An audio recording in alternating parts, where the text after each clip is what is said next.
네,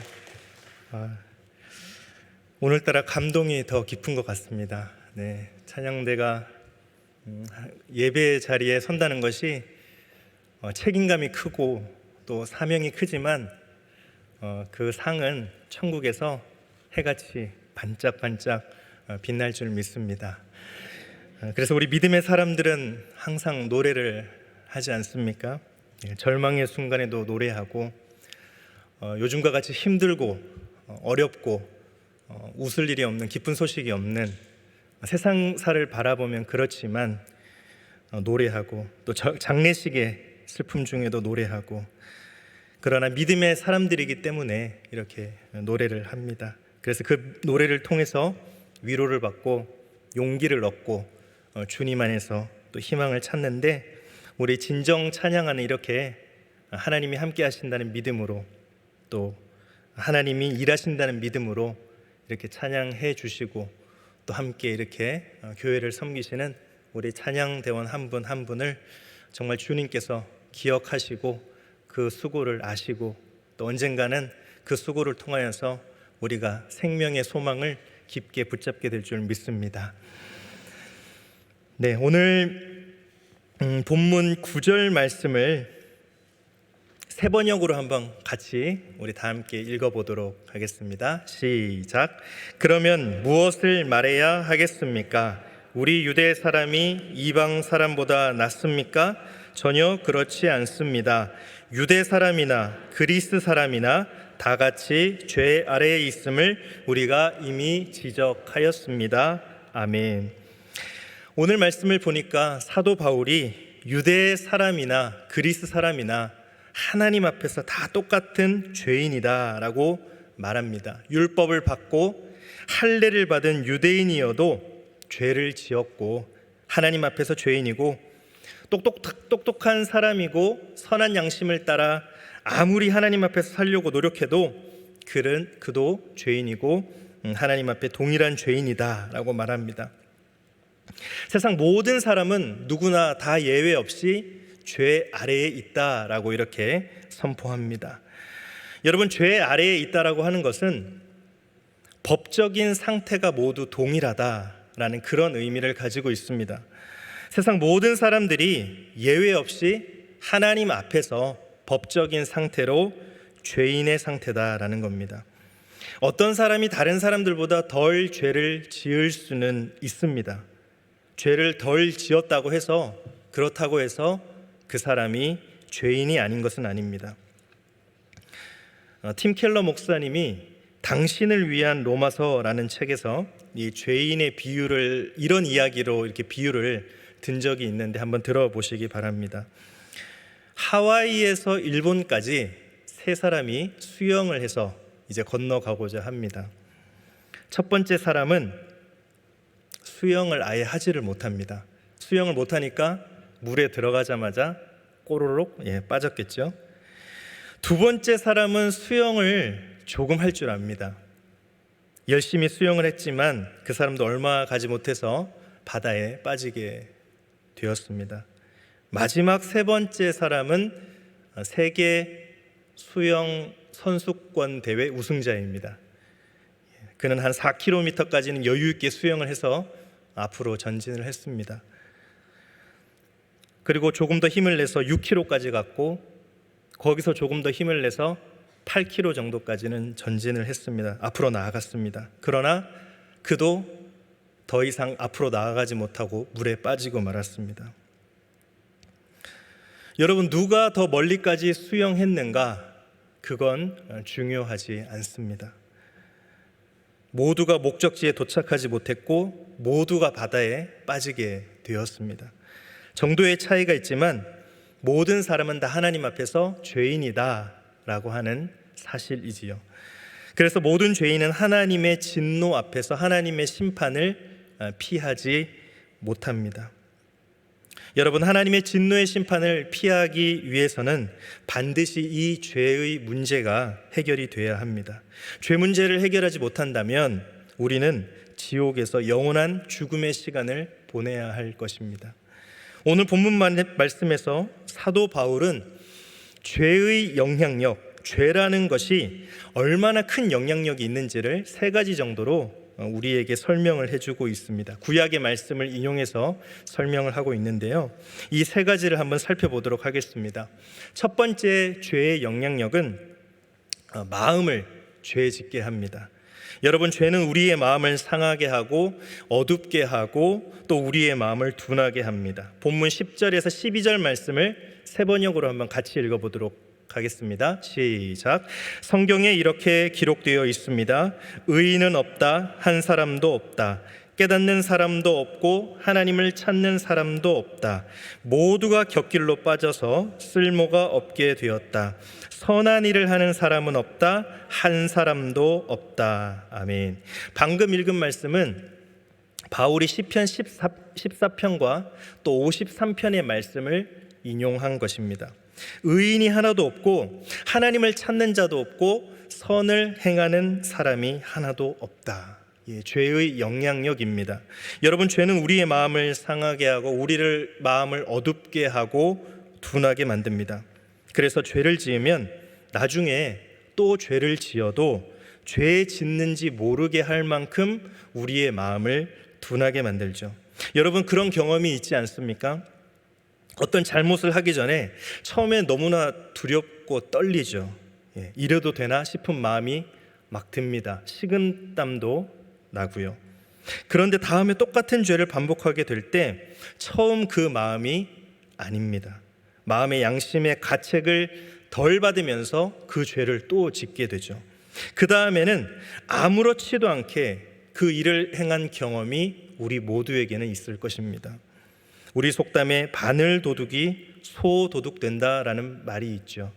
처음에는 작게 시작했던 것이 이제는 그 죄가 삶을 무감각하게 만들어서 나중에는 더 크게 죄를 짓도록 만든다는 겁니다. 예수님께서 탕자의 그 비유 가운데 둘째 아들을 보십시오. 아버지에게 유산을 미리 타서 멀리 아버지를 떠나 타국으로 도망갑니다. 그 먼 곳에서 창기와 더불어 흥청망청 그 마음이 상하고 어두워져 둔하여져서 죄를 짓는, 하나님에게서 도망치는 삶을 살게 됩니다. 그래서 하나님에게서 도망치는 인생, 하나님을 찾지 않는 인생은 인생의 올바른 길을 걷지 못하게 하고 곁길로 빠지게 만들죠. 결국 죄가 우리의 마음을 상하게 해서 하나님에게서 도망치고 곁길로 빠져서 마지막 인생을 어떻게 느끼게 하는가? 쓸모없는 인생으로 느끼게 만드는 것이 바로 죄의 영향력입니다. 두 번째 죄의 영향력은 우리의 입술을 죄짓게 합니다. 오늘 본문 13절 14절 말씀 한번 같이 읽어볼까요? 시작. 그들의 목구멍은 열린 무덤이다. 혀는 사람을 속인다. 입술에는 독사의 독이 있다. 입에는 저주와 독설이 가득 찼다. 바울이 시편 140편 말씀을 인용한 것입니다. 여러분, 죄는 처음에 우리의 마음을 상하게 하고 어둡게 하고 둔하게 만든다 그랬죠. 그 다음으로는 우리 입술의 언어를 오염시킵니다. 죄짓게 만들어요. 13절 말씀의 표현을 보니까 목구멍이 열려있는 무덤이다 그랬습니다. 열려있는 무덤. 유대인들은 사람을 장사 지낼 때 우리와 다르게 동굴 안에 시체를 두고 그 동굴을 돌로 막았습니다. 그리고 그 돌이 움직이지 않도록 봉인을 하고 회까지 칠해서 이것이 무덤이다라는 그런 표시를 했습니다. 왜냐하면 유대 사람들은 죽은 사람의 몸에 닿는 것을 부정하게 여겼기 때문에 무덤에도 표시를 해서 피하게 했습니다. 그런데 시간이 오래 지나서 그 무덤을 막아 놓았던 돌이 자연적으로 이렇게 굴러가게 되면 이제 그 무덤은 뭐가 되는 겁니까? 열린 무덤이 되는 것이죠. 그럼 어떻게 될까요? 그 동굴 안에 있는 그 썩은 시체의 썩은 악취가 밖으로 뿜어져 나오는 것입니다. 바울은 그 열린 무덤의 이야기를 하면서 죄가 우리의 입술과 언어를 감염시켜서 오염시켜서 마치 열린 무덤과 같이 악취가 뿜어져 나오는 그런 나쁜 영향력을 우리의 삶 가운데 끼친다는 것이죠. 그래서 죄는 우리로 하여금 거짓말하게 만들고 죄는 우리로 하여금 독사의 독과 같이 그렇게 뿜어내어서 다른 사람을 아프게 하고 상하게 만든다는 겁니다. 여러분, 죄의 언어는 사람을 무너뜨리고 심지어 사람을 죽일 수도 있다는 그러한 사실을 우리는 알아야 하겠습니다. 죄가 가득한 언어는 상처를 줄 뿐이죠. 제가 한 가지 예화를 말씀드리겠습니다. 어느 부부가 모처럼 이렇게 데이트를 하고자 좀 좋은 시간을 갖고자 차를 타고 바깥으로 나가게 되었습니다. 그런데 별일 아닌 일로 이제 티격태격 싸우게 되었습니다. 경험들이 다 있으시죠? 서로 마음이 상해가지고 이제 말도 안 하고, 처음에는 좋았는데 이제 출발하기 전부터 분위기가 냉랭합니다. 서로 침묵을 하는 가운데 남편이 마음이 꿍해가지고 이걸 어떻게 표현을 할까 하다가 이제 운전을 하게 됐는데, 내가 지금 화가 났어, 이걸 표현하기 위해서 운전을 좀 험하게 했습니다. 방향 지시등도 켜지 않고 막 신호도 무시하고 그랬더니 다른 차들이 경적을 울리고 난리가 이제 막 난 거죠. 그때 한 대의 트럭이 그 부부의 차 옆으로 와서 창문을 내리고는 운전을 좀 잘하셨으면 좋겠습니다 라는 의미에서 바보, 머저리 막 이런 말을 좀 했습니다. 이 말을 들은 남편이 기분이 좀 상하죠. 기분이 안 좋죠. 그때 침묵을 깨고 아내분께서 한마디 말씀을 하십니다. 당신 아는 사람이에요? 아니, 나 모르는 사람인데? 그런데 어쩜 그렇게 당신을 잘 알아요? 여러분, 죄의 언어는 상처를 줍니다. 아픔을 주는 것이죠. 죄는 언어를 오염시켜서 저주와 분노와 미움과 시기와 다툼을 막 쏟아내게 만듭니다. 여러분, 죄가 우리의 언어를 망치고 또 오염시켜서 정말 나뿐만 아니라 다른 이들을 죽일 수 있다는 그 사실을 우리가 정말 조심해야 하겠습니다. 죄의 언어는 상대방도 힘들게 하지만 결국은 그 죄의 언어가 나 자신에게 돌아와서 자신을 무너뜨리는 것이 이 죄의 영향력입니다. 세 번째, 마지막 죄의 영향력. 죄는 행동을 죄짓게 합니다. 오늘 본문 15절부터 17절까지의 말씀을 같이 읽어보겠습니다. 시작. 발은 피를 흘리는 일에 빠르며 그들이 가는 길에는 파멸과 비참함이 있다. 그들은 평화의 길을 알지 못한다. 이 부분은 이사야 59장 말씀을 바울이 인용을 한 부분인데, 죄는 처음에 우리의 마음을 상하게 한다고 했죠. 우리의 마음을 상하게 하고 둔하게 하고 어둡게 만든다 그랬습니다. 그래서 하나님에게서 도망치게 합니다. 올바른 길로 가지 못하게 하고 곁길로 빠지게 만들죠. 그 다음에 죄는 우리의 언어를 오염시킵니다. 그래서 열린 무덤과 같이 만들어서 그 입술에는 저주와 악담, 시기와 미움, 다툼, 이런 언어를 쏟아내게 해서 상대방에게도 상처를 주지만 결국 자신도 무너뜨린다고 했습니다. 마지막으로 죄는 행동으로 옮겨서 피를 흘리게 만든다는 것이죠. 그래서 파멸을 맞이하게 하고 결국은 관계가 깨어지고 평화와 평강이 깨어지는 그런 관계가 부서지게 합니다. 성경에도 보면 이 죄의 행동으로 말미암아 평화가 깨지고 관계가 깨지는 모습을 얼마나 자주 볼 수 있는지 모릅니다. 대표적으로 요셉의 이야기를 한번 볼까요? 요셉의 형들이 마음으로 요셉을 얼마나 미워하고 시기 질투했는지 모릅니다. 그 마음의 죄를 계속 가지고 있다 보니까 결국은 그 죄가 입술로 옮겨지게 된 것이죠. 요셉을 너무나 미워해서 인사도 하지 않고 상처 주는 말을 계속하게 됩니다.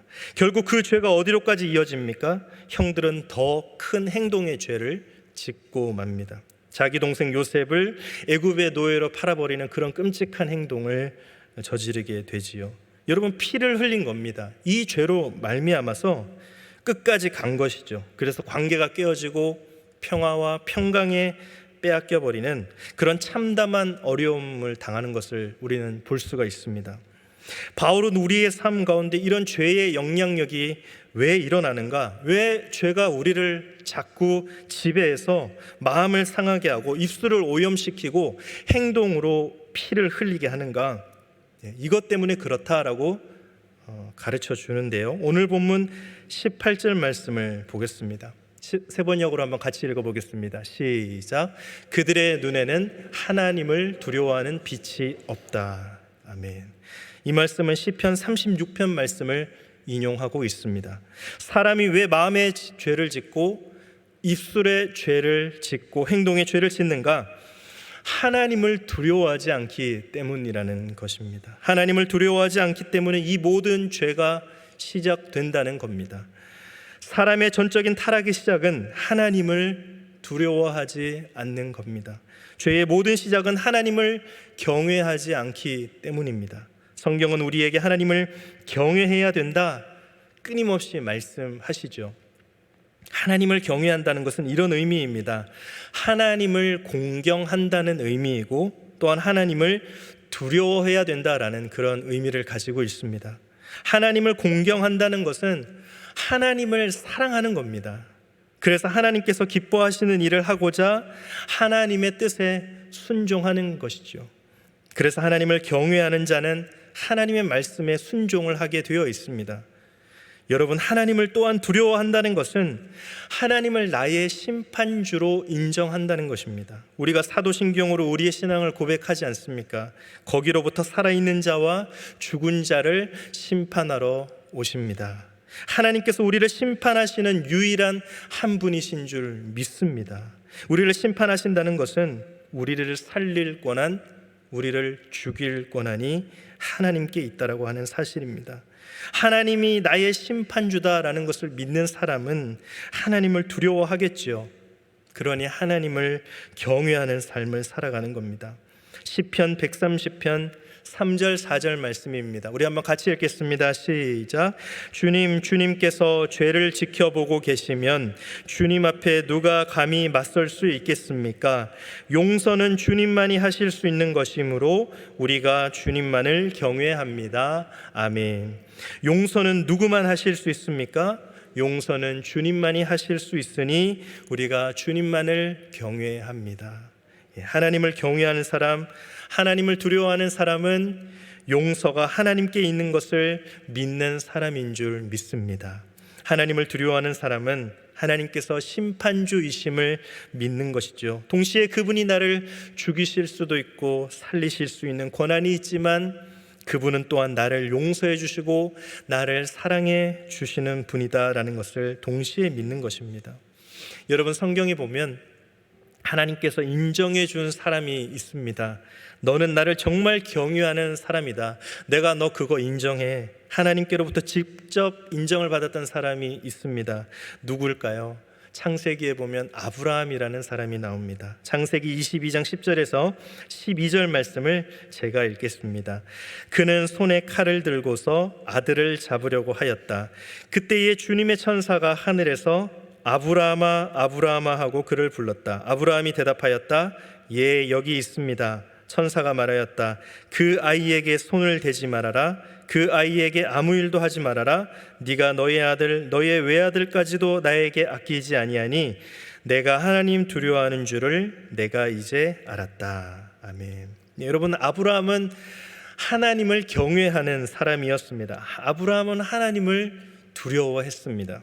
아브라함은 하나님의 심판을 믿었고 동시에 하나님의 사랑과 용서하심도 믿었던 사람이죠. 아브라함은 죽은 몸과 같았던 그 자신에게서 하나님께서 생명을 주시는 놀라운 체험을 하게 됩니다. 아들 이삭을 주셨잖아요. 이 체험을 통해서 하나님께서 나를 사랑해 주시는구나, 하나님을 두려워하고 경외하는 그 고백으로 나아간 겁니다. 그래서 그 아들 이삭을 번제물로 바치라고 했을 때 하나님 말씀에 순종은 하지만 어떤 믿음이 있었는가? 나는 잘 모르지만 하나님께서 이 아들을 다시 살리실 것이다. 우리 하나님은 전능하시고 하나님은 나를 사랑해 주시는 분이시다. 용서해 주시는 분이시다. 하나님은 심판주이시다. 살리고 죽일 권한이 하나님께 있으시다. 아브라함은 여호와를 진심으로 경외했던 사람이죠. 하나님을 경외하는 자에게 하나님께서 놀라운 축복을 주시겠다라고 성경 말씀에 약속하셨는데 시편 34편 7절 9절 말씀입니다. 우리 같이 읽겠습니다. 시작. 주님의 천사가 주님을 경외하는 사람을 둘러 진을 치고 그들을 건져 주신다. 주님을 믿는 성도들아, 그를 경외하여라. 그를 경외하는 사람에게는 아무런 부족함이 없을 것이다. 아멘. 또 시편 25편 12절 14절 말씀입니다. 함께 읽겠습니다. 시작. 주님을 경외하는 사람이 누굽니까? 그가 선택해야 할 길을 주님께서 그에게 가르쳐 주실 것입니다. 그가 한 생애를 편안히 살 것이니 그 자손이 땅을 유업으로 받을 것이다. 주님께서는 주님을 경외하는 사람과 의논하시며 그들에게서 주님의 언약이 진실함을 확인해 주신다. 아멘. 여러분, 이외에도 하나님을 경외하는 자에게 하나님께서 주시는 은혜, 복이 성경 말씀에는 여러 군데 나오지만 몇 가지 대표적인 말씀만 함께 보았습니다.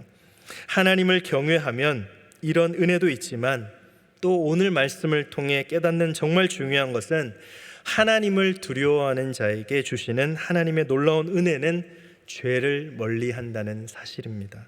하나님을 두려워하는 자, 하나님이 심판주이심을 믿는 자는 마음의 죄에 대한 유혹이 있을 때 그 죄를 잘라냅니다. 입술 가운데 죄를 표현하고 싶을 때 그 죄를 끊어냅니다. 행동으로 죄를 짓고자 할 때에 예수 그리스도의 능력을 의지하여 그 죄를 멀리하는 것이죠. 하나님을 두려워하는 자가 이 죄를 멀리하는 은혜를 누리게 되는 것입니다. 여러분, 사도 바울은 오늘 말씀을 통해서 하나님을 경외하고 두려워할 수 있는 그 놀라운 은혜를 오늘 우리에게 가르쳐주고 있습니다. 이제 마지막으로 19절 20절 말씀을 같이 한번 읽겠습니다. 시작.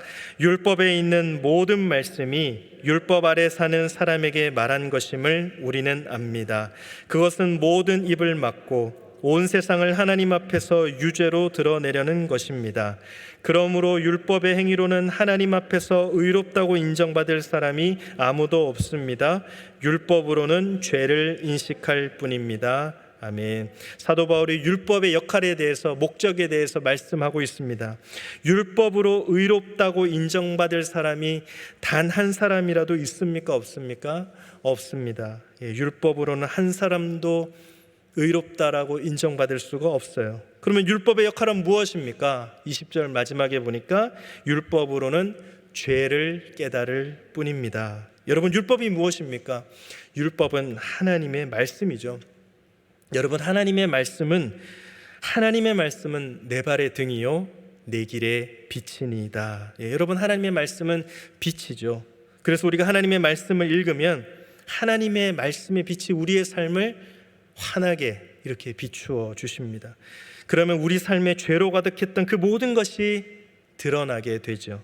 하나님의 빛이 임함으로 말미암아 나만 알고 있었던 내 마음속의 모든 더러운 죄악들이 드러납니다. 내 입술에 있었던 모든 죄악이 밝히 드러나게 됩니다. 내가 행동으로 지었던 모든 피를 흘렸던, 관계를 깨뜨렸던, 하나님 마음을 아프게 했던 그 행동의 죄가 말씀의 빛 앞에서, 하나님의 율법 앞에서 다 환하게 드러나게 됩니다. 이것이 하나님의 말씀, 율법의 역할입니다. 그러나 분명한 것은 말씀으로는, 율법으로는 우리의 죄를 깨달을 뿐이지 이 죄 문제가 해결되지 않는다라는 것입니다. 마치 여러분 이것과 같죠. 캄캄하고 이렇게 어두운 방이 있습니다. 정말로 더럽혀질 대로 더럽혀진 그런 방입니다. 그런데 너무 어두워서 그 더러움이 드러나지 않았을 뿐입니다. 그런데 그 방에 환한 빛이 임한 것입니다. 그래서 그 방에 온갖 더러운 것들이 다 드러나게 됩니다. 그런데 그 방에 빛을 비춘다고만 해서 그 방이 깨끗해지겠습니까? 그렇지 않거든요. 마찬가지로 하나님의 말씀은 우리의 죄를 드러나게 합니다. 그런데 중요한 것은 이 말씀을 우리가 가까이 하고 읽고 묵상하면서 우리의 죄를 발견하면서 여기에서 끝난 것이 아니라 말씀을 통해 드러나는 우리의 죄를 보고서 우리가 어디로 달려가야 되겠습니까? 예수 그리스도께로 달려가야 될 줄 믿습니다. 우리의 죄를 해결해 주실 분은 오직 예수 그리스도 한 분이시기 때문에 그렇습니다. 그래서 하나님의 말씀을 사랑하는 사람은 거기에서 끝나지 않고 예수 그리스도께로 연결되는 삶까지 이어지는 것입니다. 오늘 말씀을 통해서 우리가 꼭 붙잡아야 될 것은 하나님을 경외해야 된다는 사실이죠. 하나님을 두려워해야 됩니다. 여러분, 하나님을 두려워하지 않는 삶에서 죄가 시작이 됩니다. 하나님을 두려워하는 인생을 살기 위해서는 우리는 하나님의 말씀을 붙잡는 인생이 되어야 하겠습니다. 날마다 하나님이 주시는 말씀을 꽉 붙잡으면 내 삶의 모든 더러운 죄악들이 드러나게 됩니다. 그때마다 우리는 어떻게 해야 되겠습니까?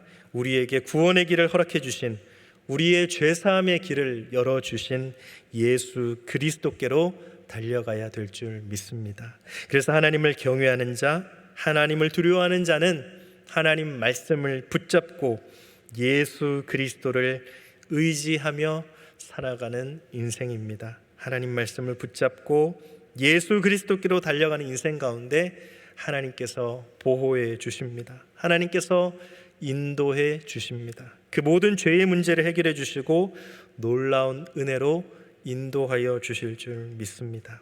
그래서 성경에서 약속하신 하나님을 경외하는 자에게 주시겠다는 그 놀라운 약속이 하나님을 두려워하고 경외하는 자의 삶 가운데 임하게 될 줄 믿습니다. 이 놀라운 은혜를 누리시는 우리 모든 성도님들이 되시기를 주님의 이름으로 축복합니다.